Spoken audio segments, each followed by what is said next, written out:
Assalamualaikum warahmatullahi wabarakatuh. Hai teman-teman, apa kabar semuanya?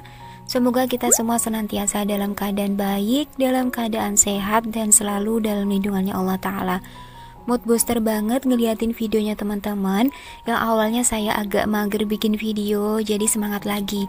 Tentunya di setiap videonya teman-teman selalu ada ilmu baru, inspirasi baru, tentunya semangat baru ya. Pokoknya buat semua teman-teman seperjuangan di YouTube, aku mau ngucapin terima kasih banyak sedalam-dalamnya. Semoga kita senantiasa dimudahkan Allah untuk terus istiqomah dalam mengemban amanah ini. Amanah sebagai ibu, amanah sebagai istri. Amin ya robbal alamin. Biasanya sebelum lanjut budgeting baru, saya akan mengevaluasi pengeluaran minggu sebelumnya. Nah, dikarenakan minggu kemarin itu saya benar-benar agak drop, jadi tidak buat daily expenses atau yang biasanya disebut spending tracker itu ya teman-teman. Jadi yang pegang keuangan minggu kemarin sepenuhnya Abah. Buat teman-teman yang mungkin belum tahu Abah itu siapa, jadi Abah di sini maksudnya adalah suami saya. Alhamdulillah dari anggaran listrik ada sisa 35.000. Kemudian di anggaran air PDAM ada sisa 13.000 ya teman-teman. Karena memang dari awal sudah saya pesenin ke Abah, selagi dengan uang pos kebutuhan, uang pos anggaran yang ada dan pegangan kebutuhan itu sudah tercukupi, tidak boleh menggunakan anggaran listrik dan air. Dan ini untuk total sisanya ada 48.000. Seperti biasa, setiap ganti budgeting bulan baru, uang sisa dari anggaran sebelumnya akan masuk ke sinking fund ya teman-teman. Siapa tahu bisa jadi inisiatif nih buat teman-teman, bisa menambah jenis tabungan yaitu dari anggaran sisa bulanan. Jadi kalau ada sisa di setiap akhir bulan, ya uangnya ditabung gitu berapapun sisanya. Saya nerapin ini juga belum lama, dari April, Mei, Juni. Di bulan April kemarin ada sisa kurang lebih 134 ribuan. Kemudian di bulan Mei ada sisa 152.000, dan untuk bulan Juni ini lebih sedikit, yaitu 48.000. Mau aku tulis dulu ya teman-teman. Berapapun sisa yang ada di setiap akhir bulannya selalu tak tulis di sini. Ya, tujuannya adalah sebagai pengingat, karena untuk sisanya itu sendiri di setiap bulan berbeda. Baiklah teman-teman, kita lanjut untuk budgeting bulan Juli. Semoga bulan baru ini kita bisa lebih baik lagi dalam mengatur keuangan, dalam mengurus keluarga, dan dalam segala hal pokoknya. Dikarenakan bukunya itu udah habis, jadi saya perlu ganti buku baru ya teman-teman. Terlihat sudah ada gambar tipis-tipisnya, jadi tinggal tak tebelin aja. Yang penting buku budgetingnya itu nggak sepi dari warna. Untuk gambarnya itu sendiri bisa dibilang masih teknik dasar, tapi nggak apa-apa lah ya teman-teman. Untuk tema bulan ini adalah daun-daun. Rencananya aku bakalan kasih warna hijau. Buat teman-teman yang pengen seperti ini juga, bikin gambaran kayak gini, atau yang lebih bagus lagi dari ini, bisa cari di aplikasi Pinterest. Itu banyak sekali pilihannya, disesuaikan saja ya. Nah, lanjut kita tulis bulan Juli, kemudian tanggalnya. Untuk gambarnya udah, lanjut di sebelahnya bakalan aku tulisin tiap-tiap pos kebutuhan yang bakalan keluar di bulan ini beserta anggarannya. Alhamdulillah saya ngejalanin budgeting mingguan itu kurang lebih sudah 5 bulan, terhitung sejak Februari sampai dengan Juni. Sebenarnya banyak sekali manfaat yang saya rasakan, lebih bisa mengontrol pengeluaran, karena kan kalau budgetingnya itu mingguan berarti setiap pekan ada pembaruan gitu loh teman-teman. Dikarenakan ada beberapa sebab dan alasan yang mengharuskan saya untuk merubah pengaturan keuangan ini, saya putuskan mulai Juli ini bakalan pakai budgeting bulanan lagi. Yang aku pakai adalah metode 40/20/40. Entah menurut pakar keuangan metode ini ada atau enggak, karena yang biasanya kita tahu, yang biasanya kita dengar itu kan yang metode 50/20/30. Kali ini saya mencoba metode lain, siapa tahu metode yang ini lebih cocok dan lebih efisien, pas gitu buat pengaturan keuangan saya ya teman-teman, dengan gaji yang kurang dari 3 jutaan. Saya buat 5 kolom. Untuk kolom yang pertama itu income, jadi untuk gajinya itu didapat dari mana saja, entah itu dari pak suami, dari kita, atau kerja sampingan, pokoknya semuanya ditulis. Untuk income bulan Juli total semuanya ada 2.700.000, itu ada di kolom yang pertama.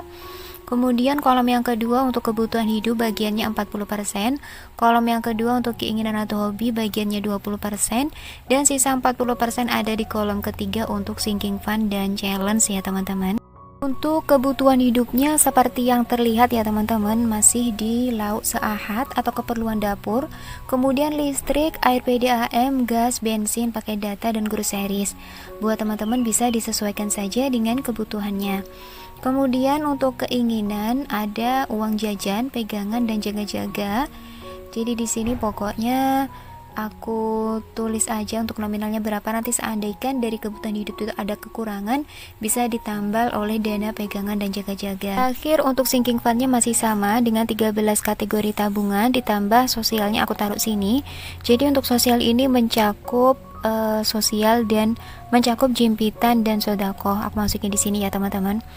Untuk pengisiannya, kalau yang bulan kemarin kan masih pakai mingguan, jadi nabungnya masih 20.000, 15.000. Nah, untuk bulan Juli ini ngisinya sebulan sekali, jadi untuk nominalnya juga saya tambah sekitar 50 ribuan, 100 ribuan.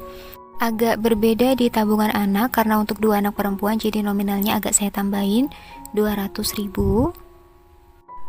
Jangan terlalu fokus dengan nominalnya, mungkin ada yang lebih sedikit dari ini, tapi mungkin banyak juga yang lebih dari ini. Yang terpenting setiap kali dititipin gaji sama Allah, kita nggak boleh lupa untuk selalu bersyukur dengan cara kita tata dengan sebaik mungkin, karena gaji yang berkah adalah gaji yang cukup dan dikelola dengan sebaik mungkin ya teman-teman. Belum lanjut pengisian dompet disiplin, aku bakalan hitung dulu apakah totalnya itu benar atau enggak, nanti takutnya kurang ya teman-teman. Bakalan aku jumlahin kebutuhan hidup, keinginan, sama sinking fundnya, dan total semuanya betul ya 2.700.000. Sambil ngisi dompet disiplin kayak gini, gak ada salahnya kita afirmasikan di dalam diri kita, insya Allah uang yang sudah kita alokasikan ke posnya masing-masing bakalan cukup sebulan ke depan, sambil kita memohon sama Allah Ta'ala supaya diberikan kecukupan. Amin. Untuk lauk pauk atau keperluan dapur minggu ini aku anggarkan 600.000, maksudnya bulan ini, jadi di setiap minggunya 150.000. Semoga saja cukup di tengah-tengah naiknya semua bahan pokok ya teman-teman. Masya Allah, pokoknya kemarin itu ke pasar harga itu gak ada yang menurut saya standar seperti bulan-bulan sebelumnya, semuanya naik ya. Selanjutnya untuk air PDAM 30.000. Alhamdulillah untuk air PDAM sama listrik itu masih subsidi, jadi murah. Dan buat teman-teman yang mungkin anggaran listrik sama air PDAM-nya masih mahal, semoga dimudahkan dan dimurahkan rezekinya. Lanjut di pos gas, bulan ini aku anggarkan 40.000. Insya Allah dalam 1 bulan cukup 2 tabung gas. Selanjutnya anggaran bensin 40.000. Jadi motor yang saya isi tuh cuman motor yang saya pakai, yang dipakai sama abah, beliau sendiri yang mengisinya. Kemudian di pos pakai data 100.000. Lanjut untuk groceries, ini anggarannya agak nyempil sendiri ya, 230.000 karena sisa dari seluruh kebutuhan. Sisanya tinggal berapa aku masukin aja ke pos groceries ya teman-teman. Kelihatannya untuk bikin budgeting itu lebih efisien dengan persenan. Jadi kita buat persenan dulu untuk kebutuhan pokoknya berapa, keinginan atau hobinya berapa, kemudian tabungannya berapa. Baru dari setelah kita bikin persenan itu kita cari nominal atau anggarannya ya teman-teman. Dan untuk kebutuhan hidup itu kira-kira kalau 40%-nya masih kurang, kita bisa tambahin 10%. Jadi untuk kebutuhan hidupnya 50%. Ya, berarti pakai metode yang 50 banding 20 banding 30. Karena untuk kebutuhan hidup itu tidak boleh lebih dari 50%.